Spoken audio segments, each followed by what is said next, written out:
Bonjour et bienvenue sur la chaîne L'Oracle de Tani. Alors aujourd'hui je voulais proposer un tirage spécial célibataire. Ça fait longtemps que j'en ai pas fait. Pour voir ce qui va se passer éventuellement les prochaines semaines et voir un peu votre état d'esprit par rapport à cette situation de célibat que vous vivez. Alors j'ai voulu prendre plusieurs jeux aujourd'hui pour que ce soit un peu plus festif que d'avoir simplement par exemple le rider. Donc on va faire un petit mélange avec l'oracle des dragons protecteurs pour votre énergie. On aura Queen of the Moon Oracle de Cécile de Marco pour clôturer le tirage. On aura le tarot de Nicoletta Cecoli pour les peurs et le Rider pour les attentes. Donc voilà, on va faire un petit tour, un petit état des lieux. Et on aura une petite question. Voilà. Alors, on va commencer par l'oracle des dragons protecteurs de Lucy Cavendish. Comme vous le savez, c'est un oracle que j'aime beaucoup parce qu'il est plein de bienveillance. Donc on va voir votre énergie en ce moment. Alors j'aimerais bien qu'il y ait juste une carte qui tombe, sinon je prendrai une coupe. Donc, en paquet. Ah bah voilà. Hop, je le mets là et je ramasse le jeu. J'essaie de poser. Voilà. Et on va regarder la carte. Ah, regardez cette belle reine Unag. Alors la reine Unag, elle vous dit une solution géniale se profile. Alors cette reine Unag, c'est une carte moi que j'aime beaucoup parce que c'est une carte qui vous dit que vous avez toutes les capacités en vous pour surmonter les défis quels qu'ils soient. Cette reine Unag, en fait, c'est une reine dragon. Elle est très protectrice avec les gens qu'elle protège et c'est quelqu'un qui utilise son intelligence plutôt que sa force.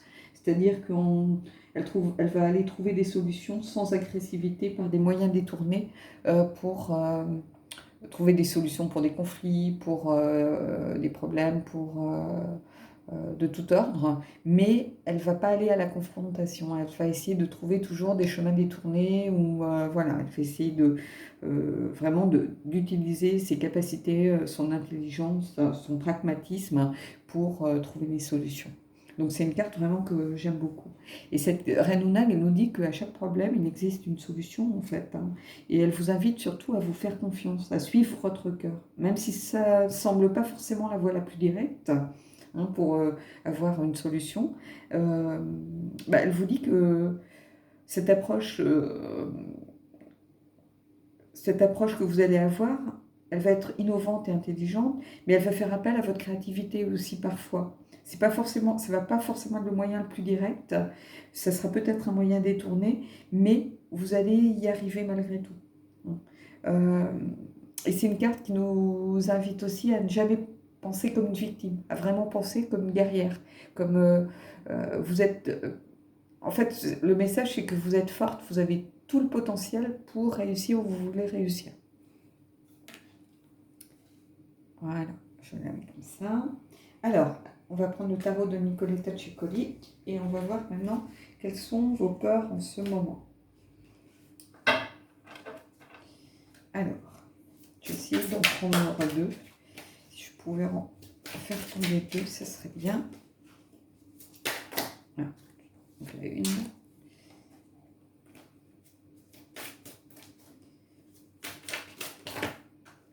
Non, là j'ai un gros paquet, ça ne va pas le faire.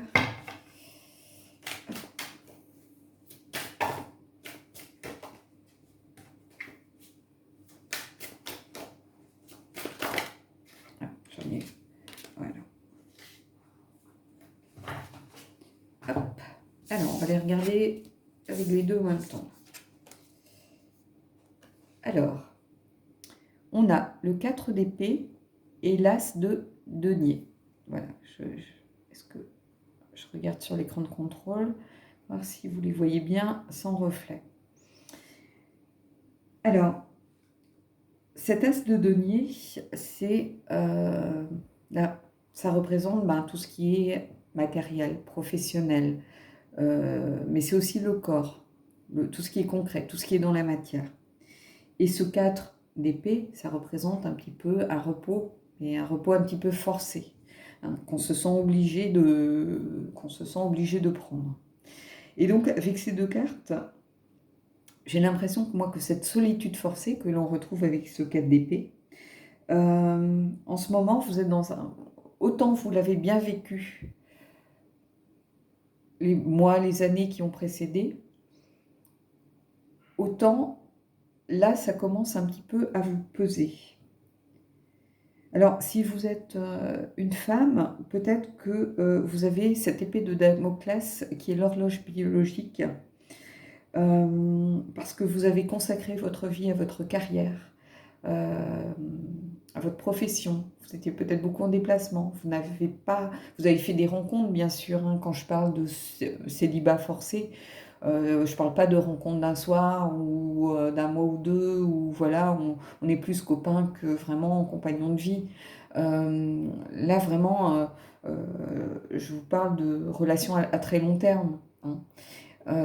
Et là, vous avez un petit peu mis de côté cet aspect de votre vie pour construire votre vie professionnelle, et tout d'un coup, vous vous êtes rendu compte que le temps passait et que vous aviez peut-être cette horloge biologique au-dessus de vous. On le voit avec cet as de denier. Voyez, regardez cet œuf, hein, qui est... On a l'impression cet œuf, il est prêt à éclore.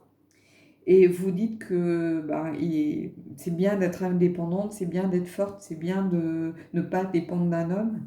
Mais maintenant, il va falloir faire en fait les bons choix. Il va falloir peut-être vous recentrer un peu plus sur vous-même pour définir ce que vous voulez. Et en fait, votre grande peur en ce moment, peut-être c'est ça, c'est que vous avez pris conscience que le temps avait passé super vite et que vous aviez peut-être mis cette partie de votre vie un peu trop de côté. Alors peut-être que vous faites aussi partie de cette génération de femmes qui ont été élevées par des mamans qui ont connu la révolution sexuelle, la fin du patriarcat, les années 70, l'arrivée de la pilule, l'indépendance. Et du coup, elle vous a élevé comme ça dans cet état d'esprit en disant faut jamais dépendre de quelqu'un, il faut que tu sois indépendante. Après, tu pourras faire tout ce que tu veux. Mais en fait, il y a une chose avec laquelle on ne peut pas vraiment lutter, c'est avec le corps, en fait. Avec la vieillesse qui arrive, même si 40, 50 ans, c'est plus vieux de nos jours. Mais en fait, on avait occulté un petit peu cet aspect de nos vies, hein. Et là, votre peur, j'ai l'impression que c'est que vous avez peur de ne pas rencontrer la bonne personne, vous avez peut-être peur de ne pas réussir à construire et à créer un foyer, à créer une famille. Même si, moi j'ai envie de vous dire, une famille, ça peut être les enfants d'un conjoint, ça peut être une adoption, ça peut être plein de choses, hein. C'est pas seulement des enfants que l'on porte soi-même, ça peut être vraiment une famille recomposée aussi, hein. Mais il va être temps, peut-être vous vous dites, ça y est, le moment est venu et j'ai peur de ne pas y arriver, parce que j'ai tellement consacré ma vie, et c'est tellement ancré en moi euh, cette force, cette indépendance, le fait de penser moi et pas penser deux en duo, que vous avez peur de ne pas y arriver, en fait. Mais moi, j'ai envie de vous dire, tant qu'il y a de la vie, il y a de l'espoir, hein. Rien n'est figé, la roue est en perpétuel mouvement, donc rien n'est jamais figé. Et c'est souvent quand on s'y attend le moins que les choses arrivent. Donc, vous voyez, ce célibat forcé, ce repos, entre guillemets, forcé, et cette peur de ne pas réussir à construire, de ne pas réussir à peut-être à former une famille, bien sûr, c'est une crainte qui est légitime, mais rien n'est figé. Donc maintenant que vous avez pris conscience de ces peurs, vous allez pouvoir essayer de travailler et de faire en sorte voilà, de prendre des décisions peut-être pour que cette partie de votre vie change, hein. Alors on va prendre le rider pour voir vos attentes conscientes. J'ai une carte de tomber, on va la mettre là. Et puis je vais ici. J'en ai une par terre. On dit que c'est la carte du consultant. Moi, je considère que c'est celle qui voulait nous parler. Donc, voilà. Et je ramasse le reste. Je ne sais pas si vous êtes comme moi, mais moi, pour réussir à faire les choses, il faut que mon bureau soit clair. Sinon, ça veut dire que c'est le fouillis dans ma tête. Et quand je tire les cartes, j'aime bien que ce soit clair devant moi. J'aime pas avoir des cartes qui se promènent. J'aime bien avoir les idées claires en fait pour me consacrer au tirage. Donc voilà. Alors, on va regarder les cartes. Alors, regardez, on a l'ermite et on a le 9 de coupe. Alors, cet ermite, en fait, vos attentes, c'est un peu de quitter justement cette phase où vous étiez en recul, un petit peu en retrait. Comme si vous étiez un peu en retrait de la vie. Hein. Vous étiez tellement dans votre vie professionnelle, dans vos propres problèmes matériels peut-être, hein, parce que peut-être que oui, pour certaines, vous étiez en train de construire une carrière, pour certaines, peut-être que vous aviez des problèmes d'emploi, une insécurité. Vous étiez peut-être en CDI, vous étiez peut-être en intérim, vous étiez peut-être sans emploi et vous aviez besoin de construire d'abord cette partie de votre vie pour vraiment vous vider la tête de ces soucis-là pour être pleinement dans une relation. Et là, vous avez envie de quitter cette énergie vraiment où vous avez travaillé vraiment sur vous et pour aller vers ce 9 de coupe qui indique là que vous, maintenant, ça y est, vous avez envie un petit peu de souffler, vous avez envie d'en profiter et de profiter un petit peu des fruits de ce que vous aviez mis de côté. Vous aviez un petit peu occulté cette partie de votre vie et là, vous avez envie, vous voyez, avec toutes ces coupes, de partager. Vous êtes vraiment, là j'ai l'impression, en fait, vous avez de belles qualités, vous êtes quelqu'un de fort et vous avez maintenant envie de partager. Parce qu'après avoir travaillé un petit peu seul sur votre vie, hein, sur vos finances, sur l'aspect matériel, sur trouver un travail, vous avez maintenant envie vous aspirez maintenant à partager et à construire quelque chose vraiment de l'ordre plutôt du sentimental. Alors oui, vous aviez peut-être des relations sans lendemain où on se retrouve plutôt, on est un peu plus pote que partenaire de vie. Hein. On se voit quand on a le temps de se voir. On sait très bien que on ne construira pas forcément quelque chose ensemble, mais ça n'empêche pas qu'on ait du plaisir à se retrouver, à partager des choses. Mais maintenant, j'ai l'impression que vous avez vraiment envie de laisser un petit peu ce côté un petit peu solitaire, célibataire derrière vous pour aller plutôt vers le partage et la construction de quelque chose de l'ordre du sentimental, d'une vraie relation. Voilà. Donc là, ce sont vraiment vos attentes. Réussir à oublier que vous étiez vous d'abord, que vous étiez un pour aller vers deux, en fait. Quitter le 1 pour aller vers le 2. Donc faire un peu plus d'abondance sentimentale, d'abondance émotionnelle. Voilà, donc c'est plutôt un état des lieux qui donne beaucoup d'espoir, je trouve, parce que en fait là, vous avez quand même pris conscience des choses. En fait, il n'est pas trop tard. Ce que disent ces cartes, c'est que avec la reine Unag, elles vous disent que vous avez tout le potentiel au fond de vous pour réussir à construire et aller vers ce vers quoi vous aspirez, en fait. Rien n'est figé. Alors oui, ce sont vos craintes, hein, mais maintenant que vous les avez identifiées, ça y est, vous pouvez commencer à travailler dessus pour justement trouver les solutions, peut-être par des chemins détournés comme nous invite à le faire la reine Unag. Et là, à partir du moment où on voit où est son défi, où on voit où sont les obstacles, où on voit où sont les challenges, c'est beaucoup plus facile de les surmonter que quand on est face à un ennemi, entre guillemets, que l'on ne connaît pas. Là, vous les avez identifiés, donc déjà, c'est beaucoup plus facile de lutter, d'aller contre, pour aller vers quelque chose de positif et vers quelque chose de plus constructif.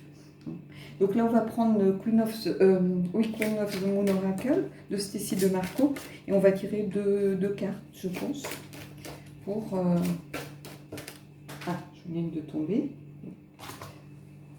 Oh, la terre est basse. Voilà, je la pose, et je vais essayer d'en tirer une autre.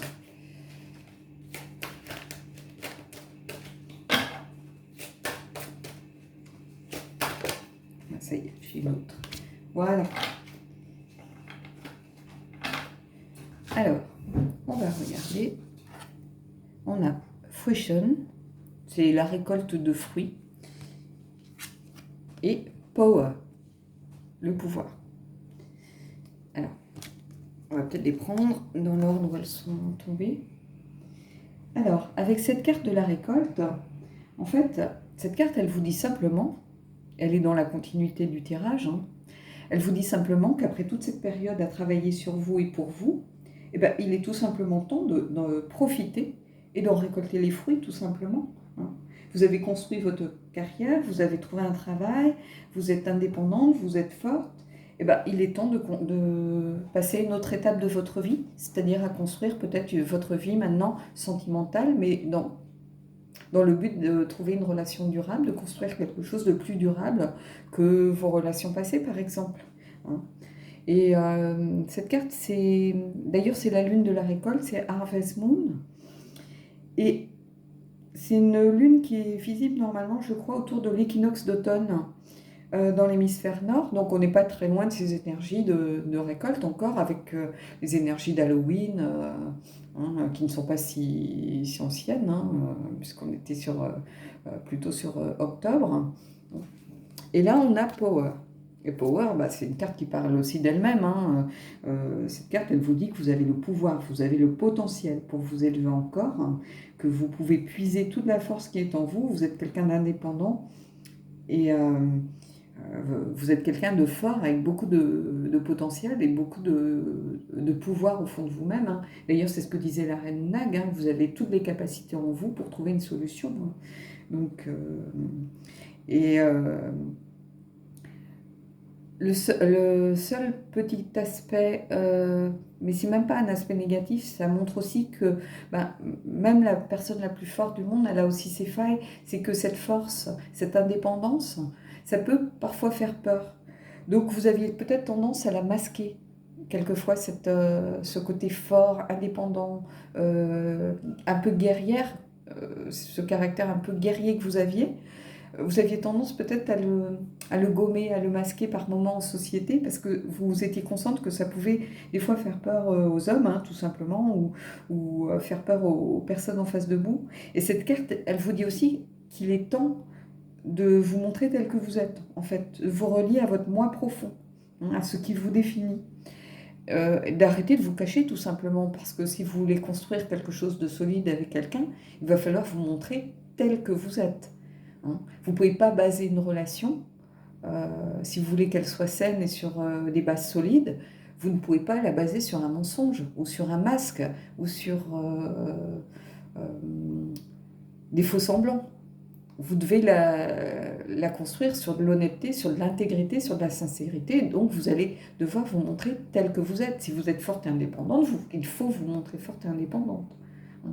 Parce que vous avez vraiment le pouvoir en vous de construire, de faire quelque chose. Vous avez réussi jusqu'à maintenant à faire ce que vous souhaitiez faire. Hein, et il n'y a pas de raison pour que ça change en fait. Donc voilà. Mais il faudra peut-être trouver des moyens un petit peu détournés, hein. Comme la reine Ounag nous le dit, il va peut-être falloir trouver des petites astuces, peut-être sortir un peu plus, peut-être accepter un peu plus les invitations des copines, parce que bah, oui, on a passé une dure journée au travail, on est crevé, on n'a pas forcément envie d'aller boire un verre, mais peut-être qu'en allant boire un verre, vous allez rencontrer un ami d'amis, une amie d'amis. Vous allez peut-être rencontrer un inconnu qui va vous offrir un verre dans un bar. Peut-être que vous allez aller à un événement dans votre ville, à une exposition de peinture. Et ce sont peut-être des lieux où vous ne seriez pas allé parce que justement, bah, c'est en semaine, vous êtes crevé, vous n'avez pas envie de bouger de chez vous. Bah, vous voyez, quand je parle de moyens détournés, ça va peut-être être voilà, ce genre de choses qu'il va falloir un petit peu... peut-être regarder avec un œil un peu neuf et en vous disant que c'est aussi la porte vers de nouvelles perspectives peut-être, hein, de rencontres ou tout simplement de vous faire des amis, parce que c'est pas seulement des rencontres amoureuses, mais c'est aussi peut-être vous créer un cercle d'amis que vous aviez eu tendance un petit peu à occulter en vous disant bah, moi j'ai pas le temps tellement pour l'amitié, j'ai une ou deux amies mais elles n'habitent pas la ville où je suis, mais c'est peut-être l'occasion en reprenant le sport, vous voyez, en sortant un peu plus, ça y est, votre vie professionnelle est construite, vous avez un travail, vous avez un toit. Maintenant, il est temps de penser un peu à vous. Voilà. Et donc, ce tirage, il s'adresse à tous les célibataires qui sont un petit peu dans ce cas-là, qui ont eu tendance un peu toutes ces années, peut-être ces derniers temps, à s'oublier un petit peu, justement. Ce tirage, il est là pour les aider à prendre conscience que, oui, la vie, elle est difficile, elle est compliquée, on a besoin d'avoir des moyens financiers et si on veut être forte, indépendante, mais il faut aussi penser un petit peu à soi et penser un petit peu à son bien-être, hein, et pas seulement à l'aspect matériel des choses, mais aussi peut-être à l'amitié, à l'amour, à la spiritualité aussi pour certains. Voilà, hein, à faire des choses qui vous reconnectent un petit peu à vous-même et qui vous donnent envie aussi peut-être d'aller un peu plus vers les autres. Donc voilà, on va prendre une petite question. On a une qui est tombée tout de suite. Alors, crois-tu aux extraterrestres? Alors, je ne crois pas aux extraterrestres, petits hommes verts ou petits hommes gris ou aliens au fond de l'espace. Par contre, moi, j'aimerais penser qu'il y a une vie quelque part. Alors, ça peut être des champignons, ça peut être des microbes, ça peut être des amibes, ça peut être des insectes, j'en sais rien, des poissons. Mais j'aimerais penser, ou des végétaux, mais j'aimerais penser qu'il y a une vie quelque part. Parce que le cosmos est tellement immense. Euh, Moi, le cosmos, c'est quelque chose qui me fait rêver. Euh, Hubert Reeves me fait rêver, les astrophysiciens me font rêver. Dès qu'il y a une sonde, une fusée, une nouvelle galaxie, une planète, ça me fait profondément rêver. Donc oui, j'aimerais penser qu'il y a une vie quelque part. Alors, pas une vie forcément telle qu'on l'imagine dans les romans de science-fiction, mais j'aimerais penser qu'il y a une vie quelque part sur une planète au fin fond de l'univers. Pas forcément une deuxième Terre, mais quelque chose. Voilà. Voilà, écoutez, j'espère que ce tirage vous aura plu. Moi, j'ai trouvé que c'est un tirage très inspirant, en fait, qui parlera à certaines d'entre vous, hein, pas à tout le monde, bien sûr. Alors, n'hésitez pas à partager en commentaire, à me dire ce que vous en avez pensé, et je vous dis à bientôt pour un prochain tirage.